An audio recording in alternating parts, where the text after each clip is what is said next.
સુરતના કિમ નજીક ટ્રેન ઉથલાવવાનું કાવતરું, રેલવે સ્ટાફની સતર્કતાને લીધે મોટી દુર્ઘટના ટળી. ઉત્તર પ્રદેશની માફક હવે ગુજરાતમાં પણ ટ્રેનને પાટા પરથી ઉતારી દેવાના કાવતરાનો પર્દાફાશ થયો છે. જો કે રેલવે સ્ટાફની સતર્કતાને લીધે કોઈ મોટો અકસ્માત સર્જાયો નથી. મોટી દુર્ઘટના સર્જાતા પહેલા ટળી ગઈ છે. પશ્ચિમ રેલવે વડોદરા ડિવિઝનને શનિવારે તેનો એક વિડીયો જાહેર કરીને જણાવ્યું હતું કે કેટલાક અજાણ્યા લોકોને કિમ રેલવે સ્ટેશન નજીકથી યુપી લાઇન ટ્રેક પરથી ફિશ પ્લેટ અને ચાવીઓ ખોલીને તેને ટ્રેક પર મૂકી દીધી હતી. ત્યારબાદ ટ્રેનની અવરજવર બંધ કરી દેવામાં આવી હતી. જો કે ઝડપથી જ લાઇન પર ટ્રેન સેવા શરૂ કરી દેવામાં આવી હતી.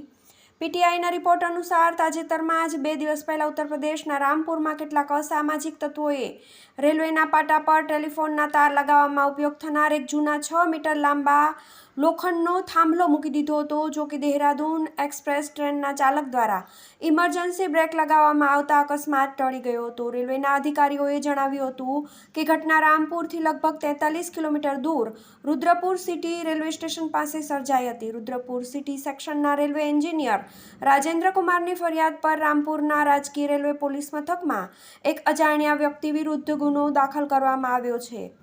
ફરુખાબાદમાં પણ 24 ઓગસ્ટના રોજ આ પ્રકારની ઘટનામાં કાસગંજ ફરુખાબાદ રેલવે ટ્રેક પર ભટાસા રેલવે સ્ટેશન પાસે રેલવેના પાટા પર મોટા લાકડા મૂકી દેવામાં આવ્યા હતા, જેને ટકરાતા એક પેસેન્જર ટ્રેનને રોકી દેવામાં આવી હતી. અવારનવાર આવી ઘટનાઓને જોતા રેલવે સ્ટાફની સાથે જીઆરપી, આરપીએફ અને સ્થાનિક પોલીસ પણ સતર્ક થઈ ગઈ છે. TV 18 news